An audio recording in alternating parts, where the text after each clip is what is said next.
Now this article is for liquid penetrant examination. Whenever we are doing liquid penetrant testing for boiler and pressure vessel, so this is the reference code how to do PT. So all these things given here. So now we are going to see one by one.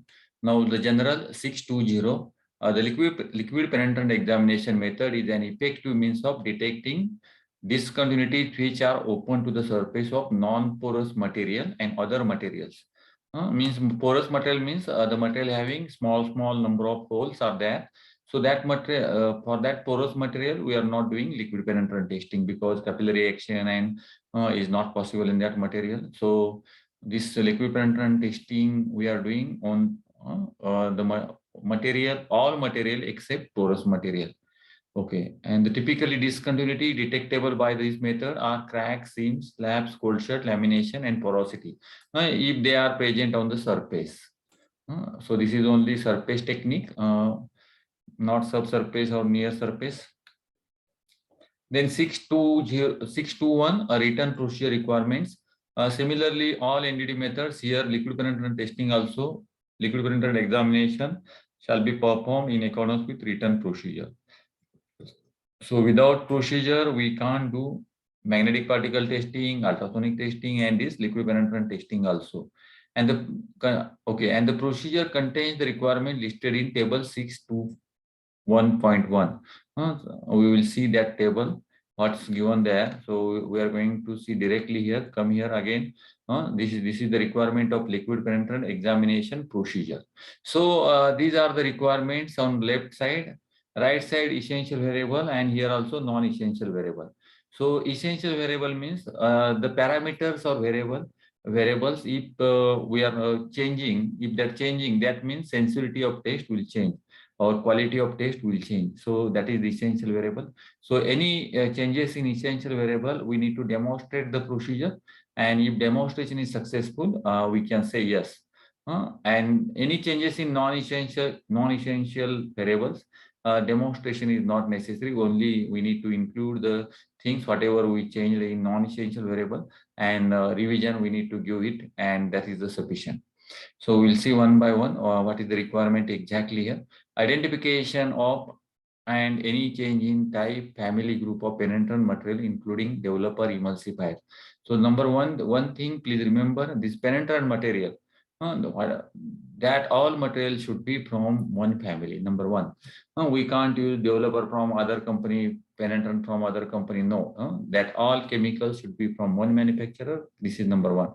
Why here it is essential variable? Suppose in your procedure, the materials, they suppose the level 3 mentioned ferrochem. So we have to use only ferrochem.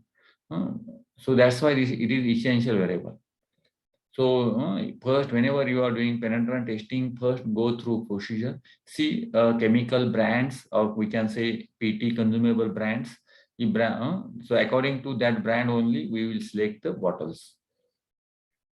Surface preparation also essential variable. The method of applying penetrant, this is also essential variable. We saw how the spraying is applying method, dipping, pouring. But here, if your procedure is saying for spraying, so and then you need to spray only. So that's why essential variable is here. Then hydrophilic and lipophilic emulsifier concentration and dwell time in tank. So this is also essential variables. Okay, so essential variable means we have to follow that one. Okay, method of excess penetrant removal. Because in case of water washable, we are using water spray, and the water pressure shall not greater than 50 psi, and the temperature is shall not be greater than 43 degrees Celsius. But sometimes we are using solvent also. So this is essential variable. If your procedure is saying solvent whipping method for excess penetrant removal, then we have to follow that only. Water washable is not acceptable. Post emulsification also not acceptable. Then hydrophilic and lipophilic emulsifier concentration, dwell time, these also essential variable. Then hydrophilic emulsifier concentration in spray application. So concentration is very important. If concentration is less and more, then it will affect vice versa. So method of applying developer. So developer also is an application method of developer also essential variable. So we know we have 2-3 options. One is spraying, Uh, the second is dipping, third one is pouring. So that is what is given in procedure. If procedure is saying spraying, then we need to spray only. Then minimum and maximum time periods between steps and drying ads. This is also important. Decrease in penetrant dwell time also essential variable. Means suppose if your procedure is saying 5 minutes, so we have to maintain 5 minutes or more, not less. Increase in developer dwell time, because if suppose that is also essential variable. Because increase, if now suppose if you are getting indication 4 millimeters and after at 10-minute time, and now your development time is 20 minutes, so in 20 minutes size of indication will be increases. So that's why we need to mention clearly what is the development time. So there, so increase in penetrant dwell time, decrease in penetrant dwell time also essential variable. So increasing developer dwell time also essential variable.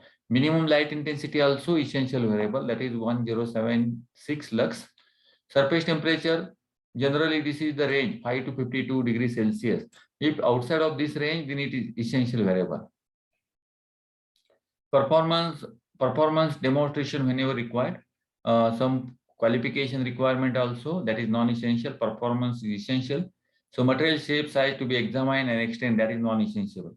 Because if you are getting defect in forged components block, then you will get on pipe forged elbow also. So it doesn't matter shape of the component. That's why it will not affect the quality, or we can say sensitivity of the test object. Okay, then here again come back here, the equipment we saw, the 3 bottles only and this emulsifier. So but all these consumables shall meet the requirement of SE 165 of Article 24. Okay, now surface preparation. In general examination, in general, a satisfactory results may be obtained when the surface of the part is as welded, as rolled, as cast, as forged conditions. Means this method is applicable for forging, casting, welding.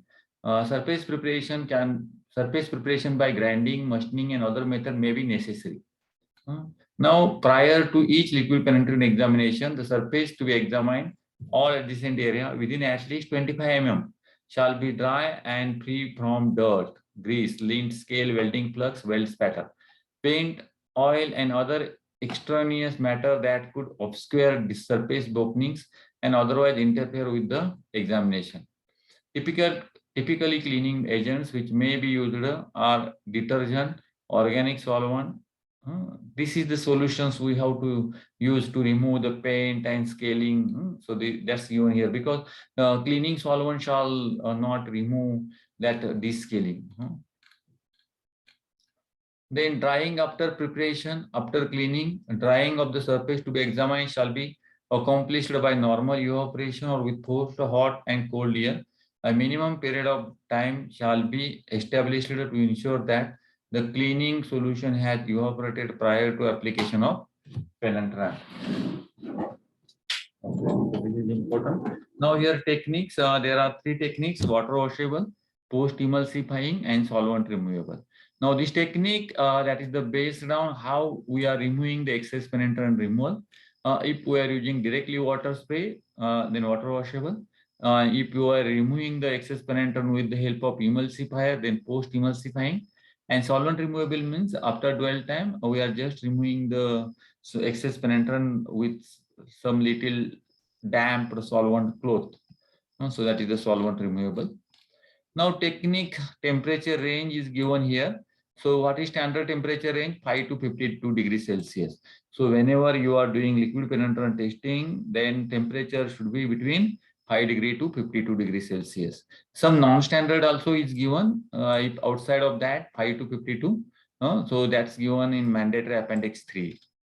So technique restriction, fluorescent penetrant examination shall not follow color contrast penetrant examination. That means what? If suppose someone doing first visible method, color contrast method, and after that, if somebody telling you do fluorescent after visible, so that is not correct.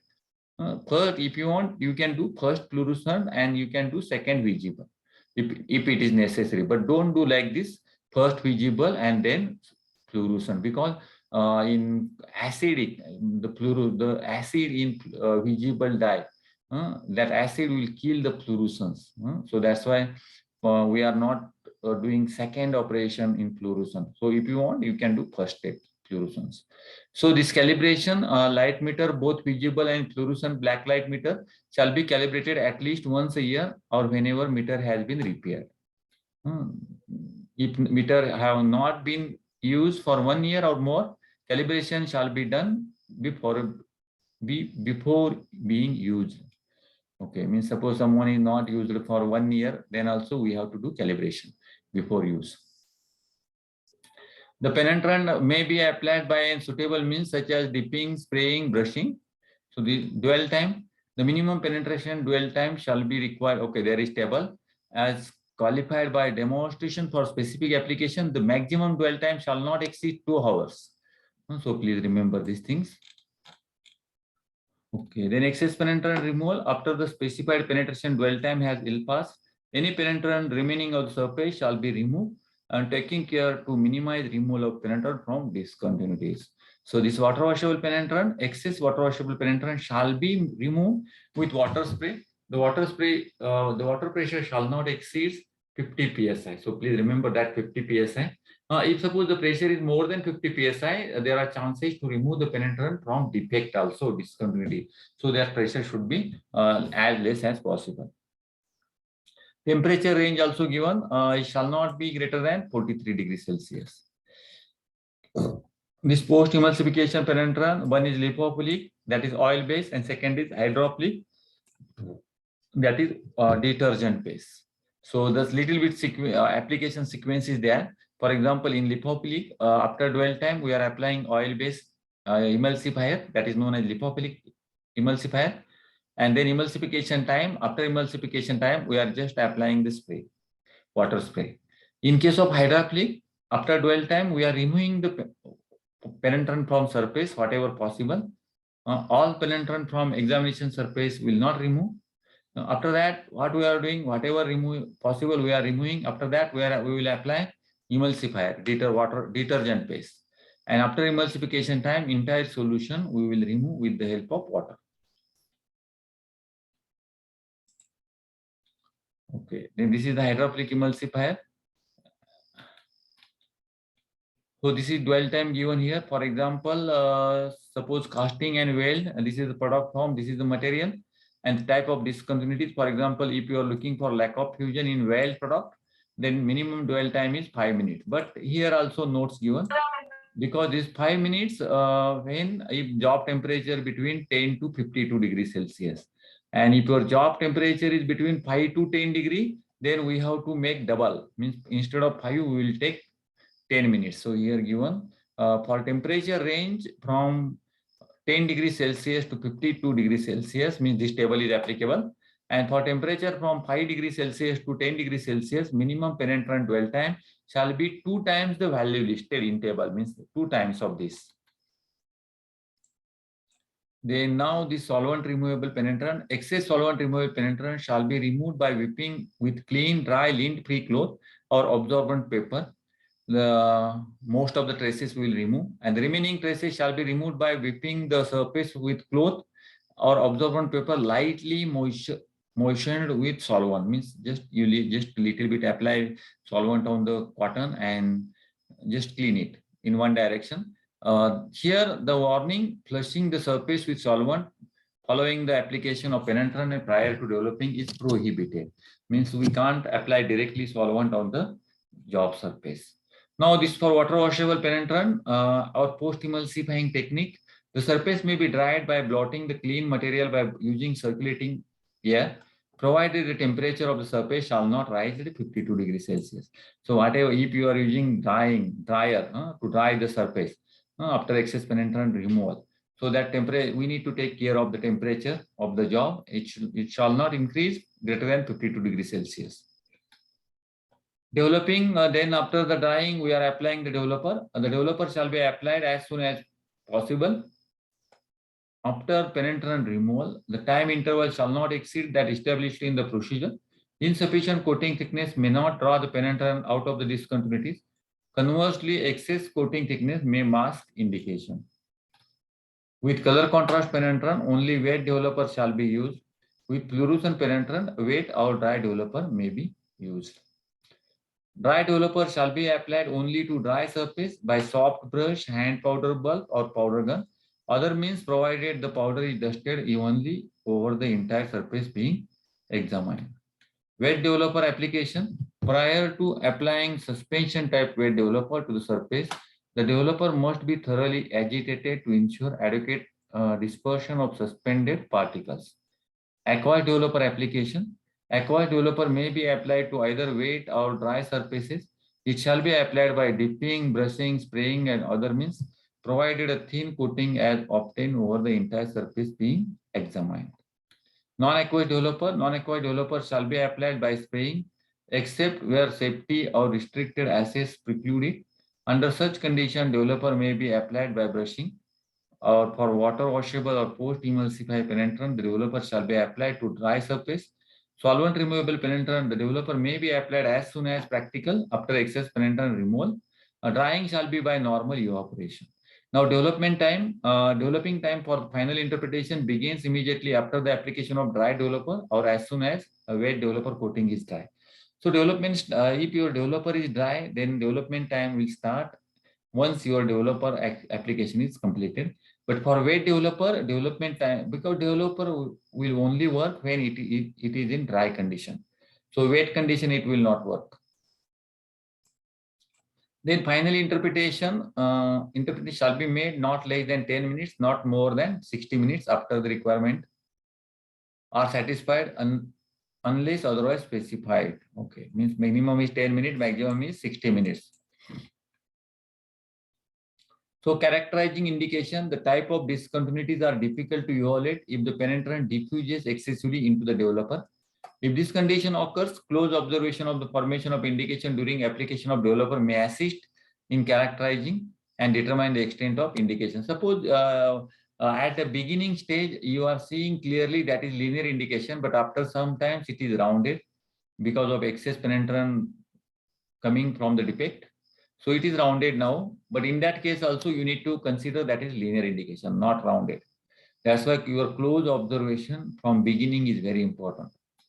If there is any rounded indication, for example, porosity, initially also you will get rounded.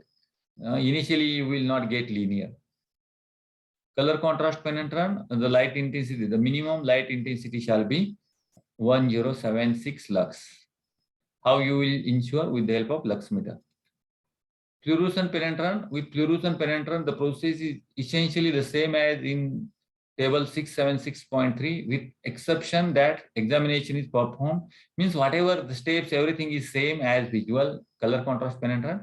Only thing is that this excess penetrant removal we are doing under ultraviolet light, and interpretation also we are doing under ultraviolet light. Other things are same.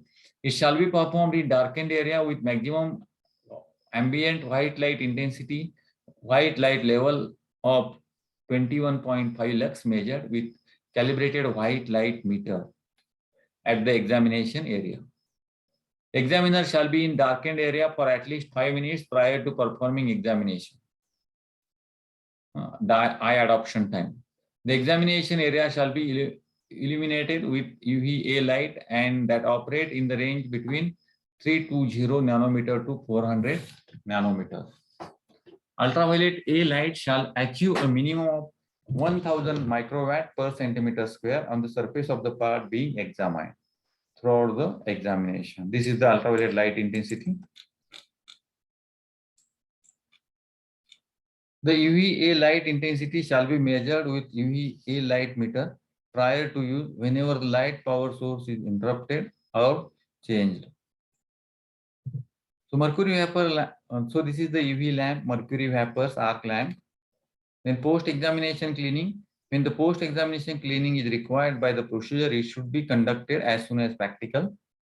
After evolution and documentation using a process that does not adversely affect the part.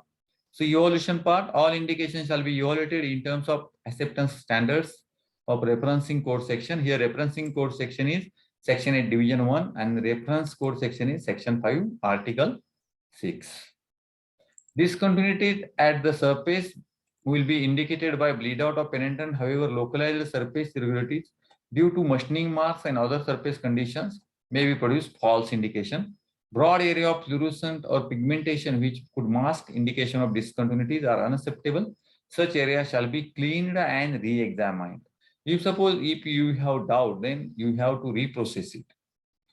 Then reject documentation, recording of indication, non-rejectable indication shall be recorded as specified by the referencing code section, that is your design code. Rejectable indication shall be recorded as minimum type of indication, linear rounded, and location, extent, length, diameter shall be recorded. If you are rejecting some indication, then you need to write the type of indication, linear or rounded, location, length or diameter, or aligned or single indication we have to mention. So examination record, for each examination, the following information shall be recorded. The requirement, okay, the liquid penetrant type visible of fluorescent, type of each penetrant, remover, emulsifier, developer, map and record of indication, material and thickness, lighting equipment, dwell time, development time. So all these things need to mention in the examination report. So I hope you understood this Article 6, and then we will start